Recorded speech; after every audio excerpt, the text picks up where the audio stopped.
None. Tune in to the Wallace Red Love Power Show. We are discussing all of the relevant issues, everything from the sublime to the ridiculous. We make the sublime clear. We make the ridiculous make sense every Sunday from 12 to 12:30. WMQM AM 1600 on your radio dial. Call 901-327-3400. And guess what? We have speakers who are exciting, interesting, fascinating, knowledgeable, and I might add, thought-provoking. If you want to be a guest on the show, give us a call right here. And you may very well advertise on the show. Listen to the show as well on radio.com, WMQM 1600 AM. The show can also be seen on YouTube. We do the show right here, then we upload it to YouTube because we will be discussing all of the issues, taking positions, defining and defending those positions, offering analysis and presenting solutions to the problems that African Americans face. Therefore, we provide leadership going forward. Vox Populi, the voice of the people. And we thank Dr. Isaac Richmond for screaming loud and sparing none. And welcome to the show. In the studio today, we have to my right, and you know it, the Honorable Marcus Garvey stood up one day and he raised the question. What did he say? Where are your schools? Brother Jabril said, here I am right here, located at Parkway in Lauderdale, the Marcus Mosiah Garvey Institute and Learning Center. Brother Jabril is studio with us today. Yes, sir. And to my left, the youngest brother at the table, but knowledgeable, Brother Paul Outlaw, Homeopathic researcher. Thank you, thank you. And, as usual, Brother Dr. Comrade and friend Talut El-Amin. Brother good philosopher. Let's move. That's right. Let's move with quickness. And let's go first. Brother Jabril, can you frame our discussion today? We're talking about wealth and African Americans. Okay. Go for it. Let's talk about what we don't have. Okay. And that's any way you want to roll. That's wealth for power. Okay. You know, we have spending power, we have earning power, but we don't have wealth that's concentrated in power. Mm-hmm. And what I mean by that is that we don't have the concentrated wealth where we're able to make things different in our life from a day-to-day basis. Mm-hmm. But the potential is there, because when we look at the potential is just knowledge and information. Mm-hmm. If we teach our people about wealth and investments and all the things that have made societies, other societies, rich and prosperous, then we can teach our own people the same kind of thing, even though we probably teach it with a different twist. You know, because, you know, I'm a person who say all culture is economics, and all economics is culture. Mm-hmm. We tend to buy and associate with people that we know, that look like us. Mm-hmm. That's how we got food here recently with the Ethiopians and the Arabs coming into our community. They look like us. Yeah. You know, good the point. Arab looked like a mulatto, but he could, you know, but that Ethiopian looked just like the neighborhood brother down the street. Great point. And insight. And we don't challenge the status quo of that, because we don't understand the universal connection in dealing with that Ethiopian in our community, selling us the little groceries and sundries that we need to, you know, get by on a daily basis. Mm-hmm. We don't see him as different, but a lot of people know he's not one of us because he got an accent, but he looked just like us. Mm-hmm. You know, I had a falling out with one time. One time? Yeah. Okay. But, you know, I had to get him straight. You know?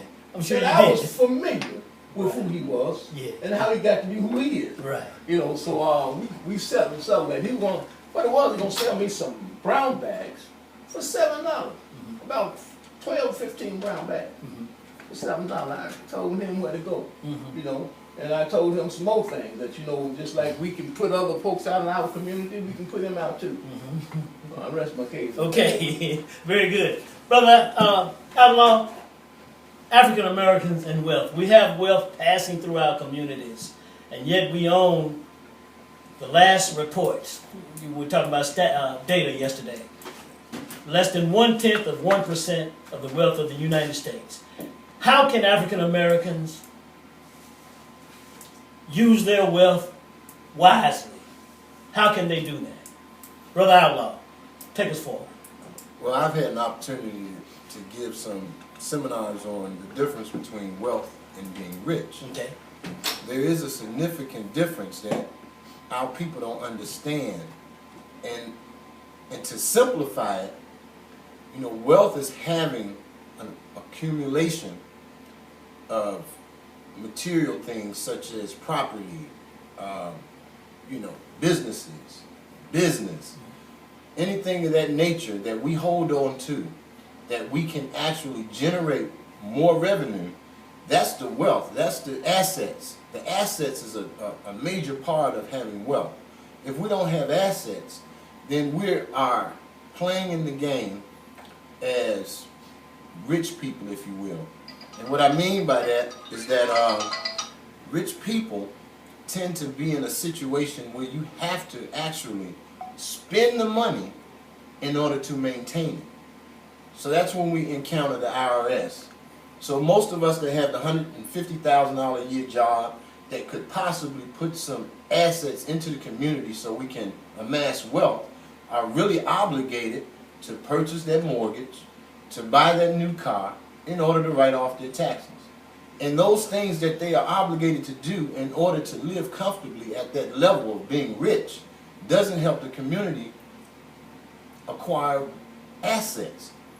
And so we end up having things that are really not our possession, such as the homes. If I die, if I get a $150,000 a year job and I purchase a $250,000 house, when I die, what ends up happening is that my family or someone close to me has to be responsible for paying the taxes. So that in and of itself lets me know that my family, when I leave, don't own that property. Because if they don't pay the taxes, the property is taken away by the government. Most communities, when they circulate the money in their communities 15 and 20 times, they're amassing assets. They're actually amassing wealth. And we're not doing that. So when you mention the statistic about us spending our money and the money's not circulating in our community, that just lends credence to the fact that we are in a situation where we're not even focusing on acquiring wealth. Yeah, that's a situation where we're unaware, and it's a trick, and it keeps you, in a sense, going backward. Last week, we said our word was socialism, and no one called to give us that definition. So, in a sense, socialism is just the opposite of capitalism. In a lot of senses, it's pretty much the same thing. Today, our word for today is wealth. So someone give us a call and give us a definition of wealth. And if not, next week we'll do that. We'll continue. Dr. Talut, talk to us about wealth and the African American. Then we have a call on the line. Alan, are you still there? Yes, sir. Okay. Once Dr. Talut finishes, we'll go to you, all right? We're talking about wealth and African American. Go ahead, Doctor. Yeah, wealth and consumerism, two different things. We are consumers. We were created for that purpose. And when you said that one half of less than 1/10 of 1%. Yeah, 1/10 of 1% of the wealth of America is among us, and we're 10% of the population, most likely, then that shows you our wealth is not really wealth at all. Okay, it means that we get a paycheck every week, and then we go spend it like we're supposed to. Okay, so we don't have no concept of amassing wealth, because the idea of amassing wealth is to accumulate material capital, like land and physical structure, machinery and buildings and these types of things, okay, and holding it. Our problem is we have had land among black people in this country, vast amount of land. But because of our lack of knowledge and understanding, the wealth slipped away from us. And it's doing it more so today than it ever has. And the reason why is when someone in the family, usually a senior, acquired or amassed wealth through, an example, real estate, owning 4, 5, 10 pieces of real estate, in the family. When that person dies and that property is probated, the judge, because there's no will, the judge appoint one of his boys to be the attorney over the estate. They milk the estate dry, and the wealth and the family, let me back up, the family refuse to get directly involved, forcefully involved, would not pay the taxes, and the real estate is chiefed back to the state, meaning it goes back to capitalism, goes back to white folks. Okay. That's who benefit at death. Okay. Our problem is we don't want wealth. We want a check. We don't want wealth. Are we afraid of wealth? We're afraid of wealth. And I'm going to tell you what wealth is. Wealth is how the Caucasian came to America, saw a continent, North America and South America. This is the mentality of acquiring wealth. Okay. I'm not saying it's good or bad. When they realized that there was a continent that they didn't know about and has been discovered, they made moves immediately to take it away from the heathens. You understand? And they're thinking, take it away from them. They're not doing anything with it. We have a grander plan. And then they made moves to kill millions and millions and millions and millions of people to acquire this continent and bring it up under their rule and up under their power, thusly acquiring tremendous amount of wealth. Okay. Okay. I know something about the descendants not getting involved in the ownership of land. Personal experience from a kid. Grandparents owning 80 acres.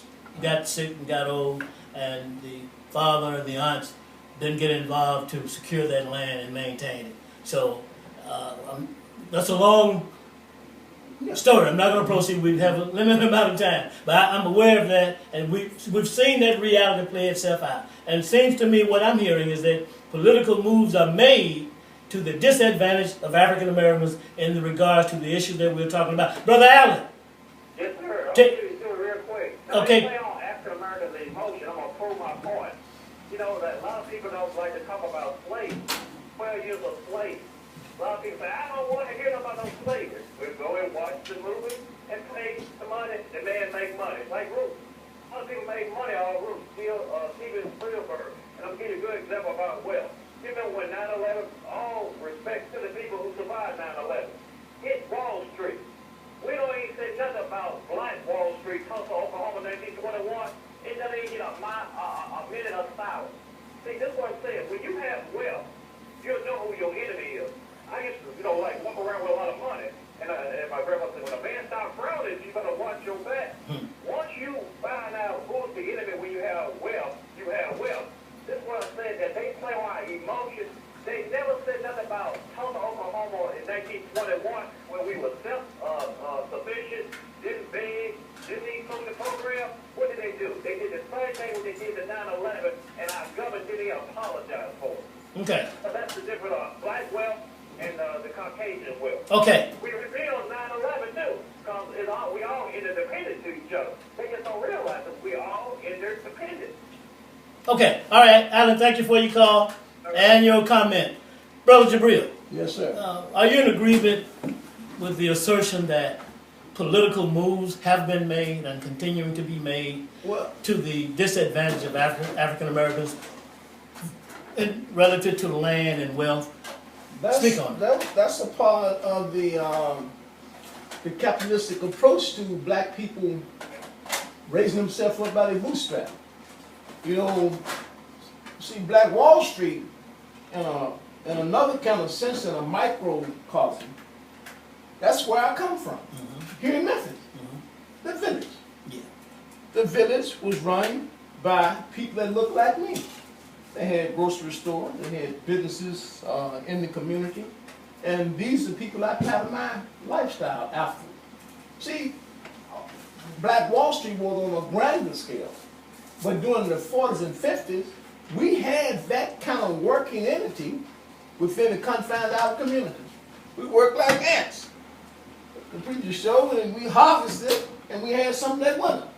You know, my grandfather had a farm right out here in Frazier, you know, and he planted cotton, and he baled cotton, and he bought commodities, and he planted gardens. My aunt planted gardens on the property and this kind of thing. So, you know, and canned food and this kind of thing. But see, I'm gonna tell you what happened to us. You know, our psychology changed. Excuse me. People who were self-sufficient.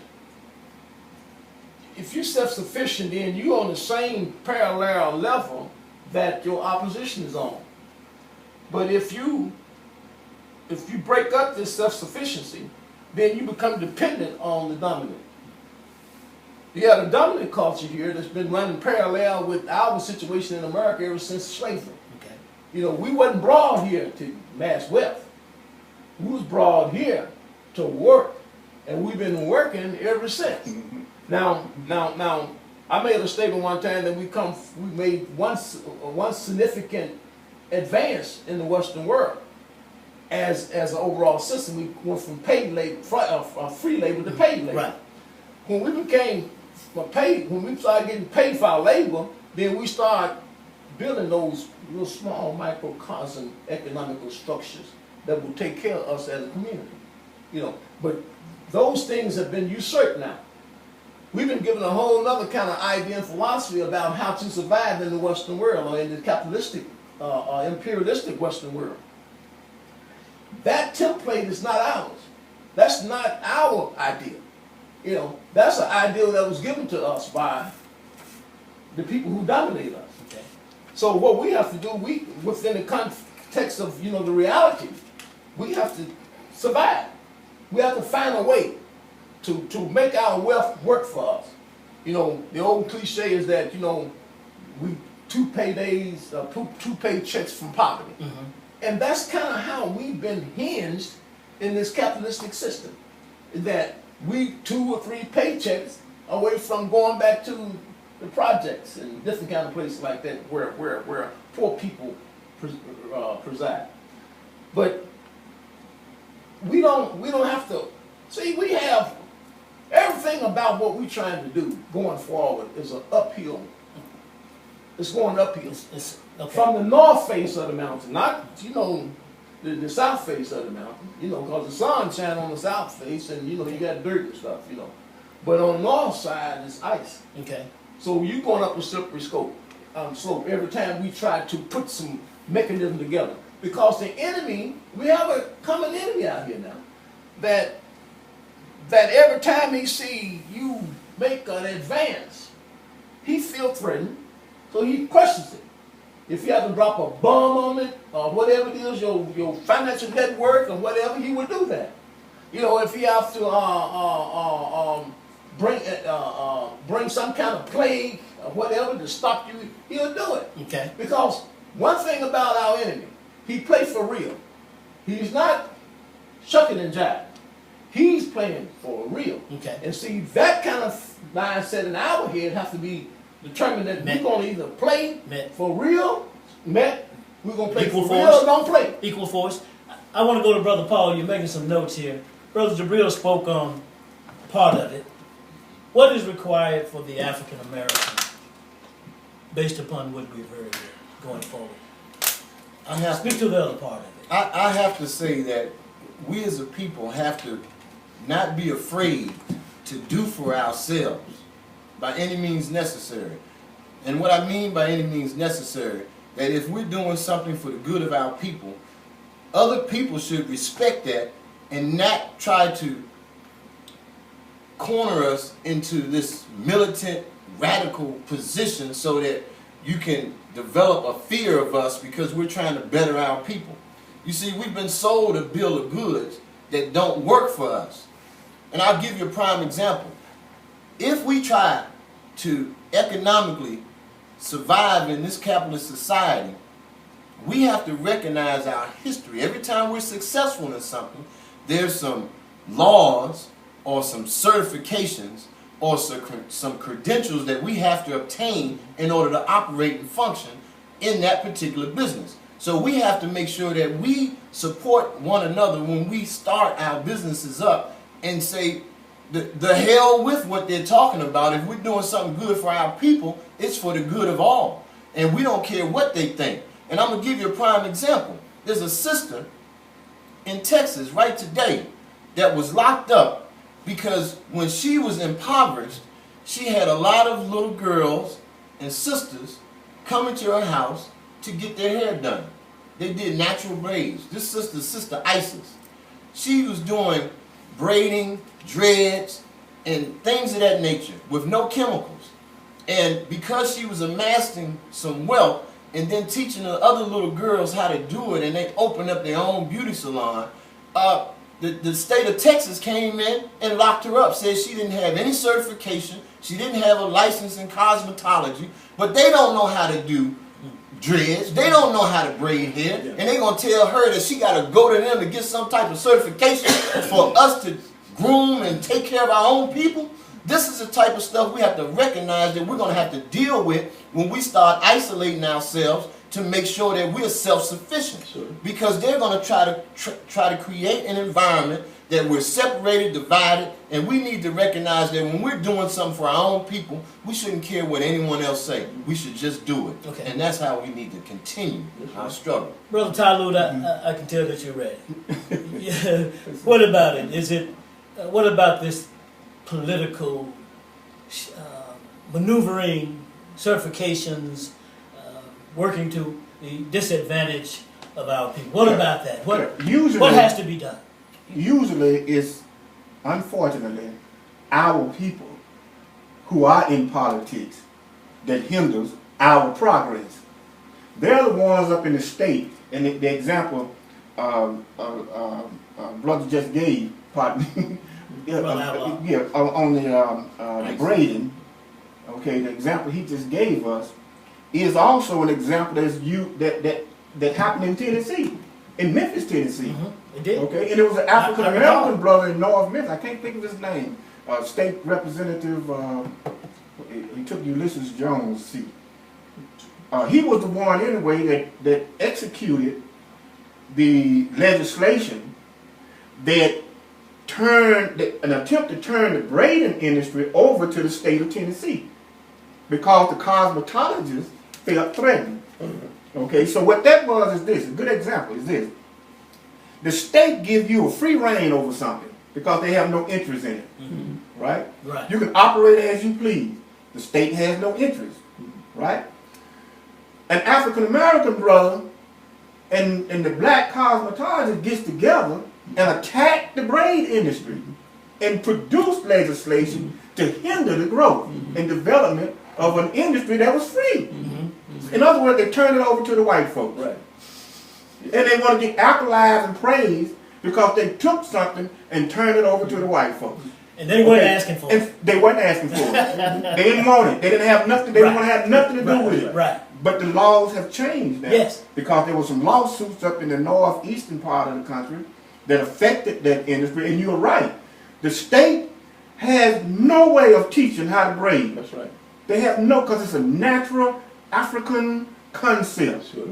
With no chemicals involved, no nothing involved, just hand and weave. Yeah. So how, and they don't know how to weave, so they can't teach it. Yeah. Okay, they can't legislate it. Yeah.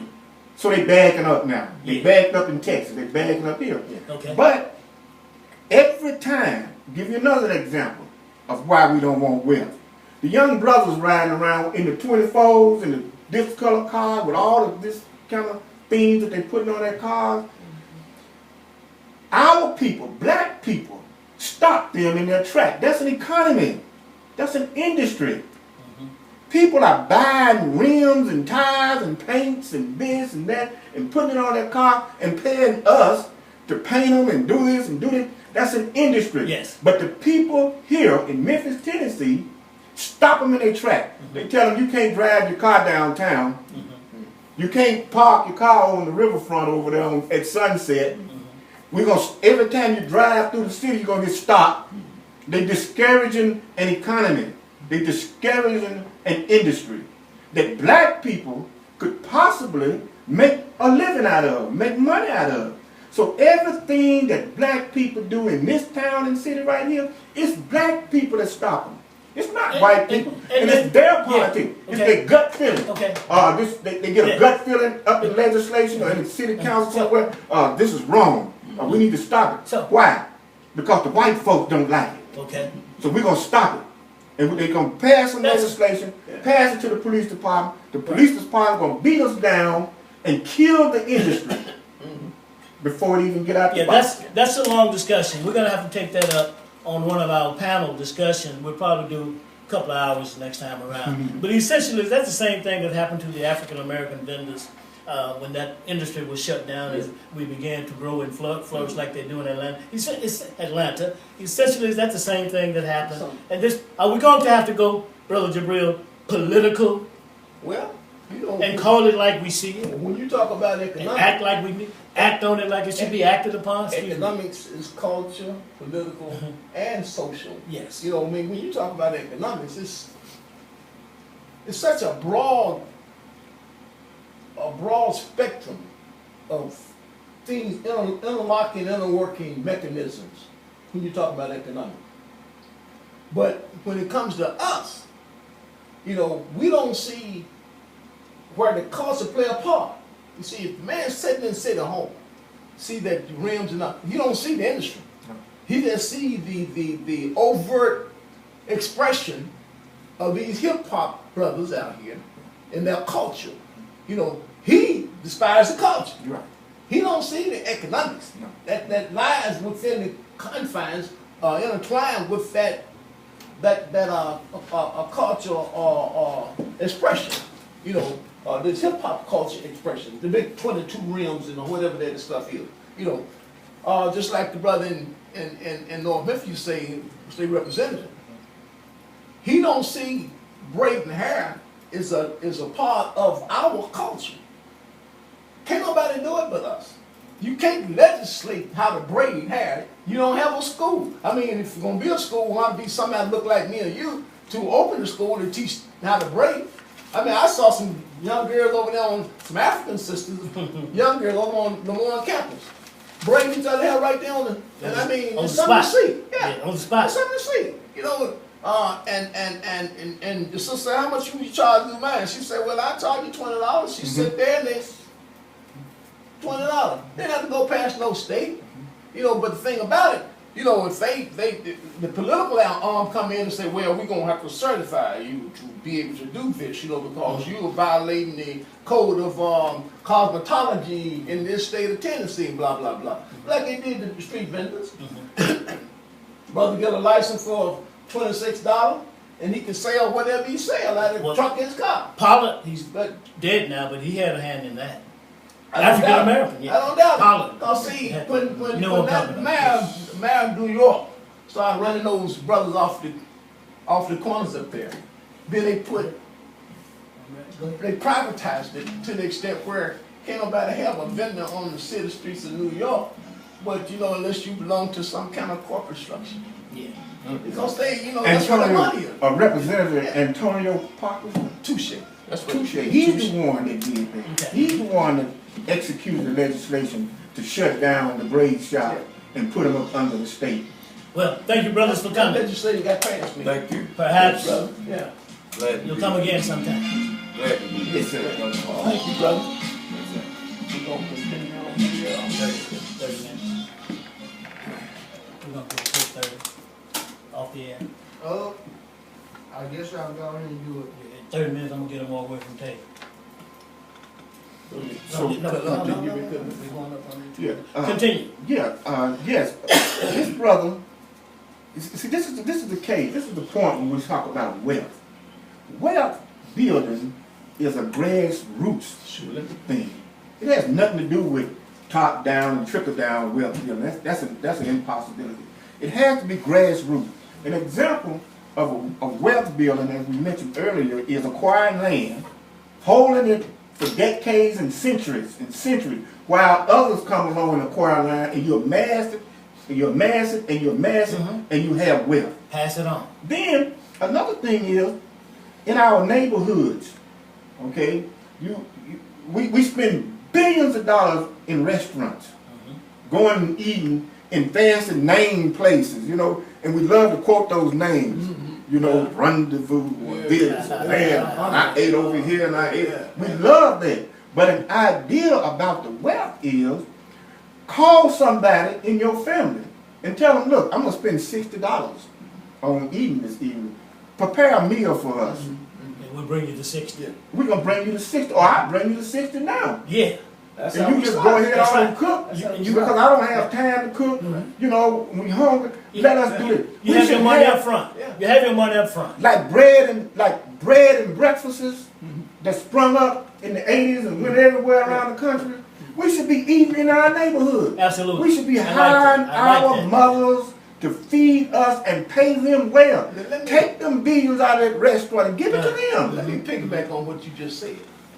Back in the day, 40s and 50s, where that scenario took place, when that particular aunt that could cook that kind of food, she owned the property where she lived, she took the wall out and stepped over into a whole another area, which was a restaurant, living in your property. Yeah.